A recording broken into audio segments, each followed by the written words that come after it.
Assalamualaikum warahmatullahi wabarakatuh. Selamat pagi, salam sejahtera, salam sehat untuk Pak Jepri Endika beserta keluarga ya Pak.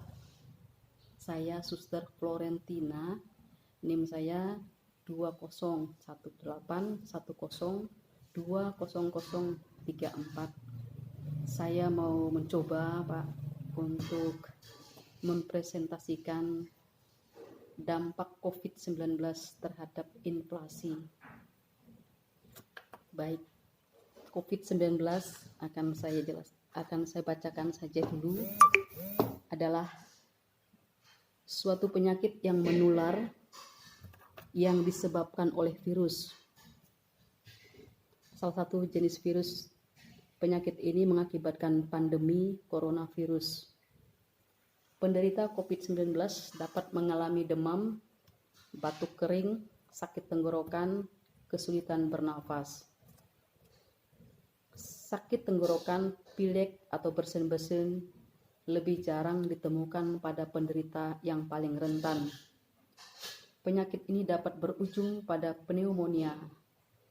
Pneumonia itu adalah radang pada paru-paru yang disebabkan ada beberapa faktor, kemungkinan ada bakteri, ada virus, ada jamur, atau ada benda asing di dalam paru-paru. Itu adalah pneumonia. Dan kegagalan multi organ. Kemudian dampak inflasi. Ini adalah pembahasan utama yang ditawarkan kepada kami. Seluruh dunia tengah berperang melawan pandemi virus corona. Masing-masing menyiapkan berbagai langkah antisipasi guna meminimalkan daya rusak COVID-19 ini. Wabah virus corona yang telah mengganggu berbagai aktivitas menciptakan peningkatan risiko pada ekonomi global. Tekanan inflasi yang berasal dari ketatnya pasokan pangan dan depresi mata uang kita diperkirakan dapat diimbangi sebagian oleh penurunan harga bahan bakar non-subsidi. Permintaan dalam negeri diperkirakan akan melemah seiring dengan menurunnya sentimen bisnis dan konsumen atau pembeli. Namun, sejalan dengan pulihnya perekonomian dunia tahun depan, pertumbuhan Indonesia diperkirakan akan memperoleh momentum dibantu dengan adanya reformasi di bidang investasi. Inflasi yang mencapai rata-rata 2,8% pada tahun lalu diperkirakan akan naik tipis ke 3,0% tahun ini, sebelum turun lagi 2,8% di tahun 2021 berdasarkan laporan ADB, Anggaran Dana Belanja. Menteri Keuangan Sri Mulyani mengaku mau memformulasikan langkah ekonomi untuk menekan dampak dari virus corona.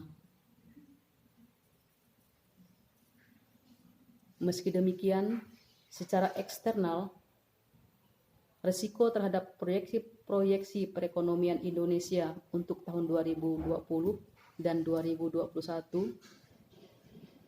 adalah wabah COVID-19 yang berkepanjangan.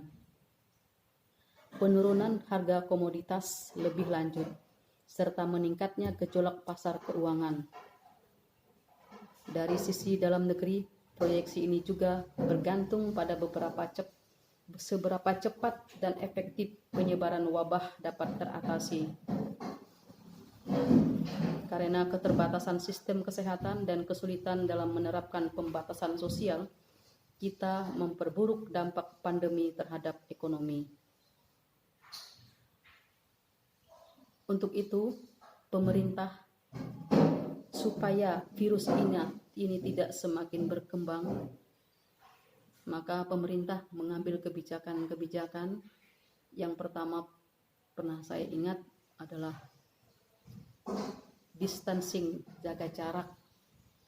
Itu adalah salah satu supaya virus ini tidak menyebar ke orang lain atau ke sesama. Kita diminta oleh pemerintah juga untuk tetap tinggal di rumah. Dan juga kalau kita bepergian atau pergi, sangat perlu sekali untuk pergi, kita harus memakai masker. Setelah itu pemerintah juga memberikan kebijakannya, yaitu mengadakan penyemprotan desinfektan ke seluruh daerah Indonesia.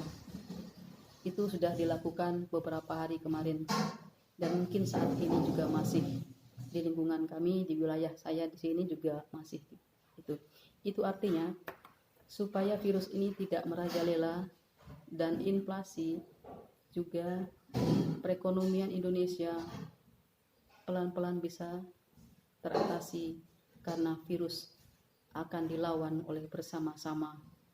Terima kasih Pak, ini saja yang bisa saya sampaikan, presentasikan.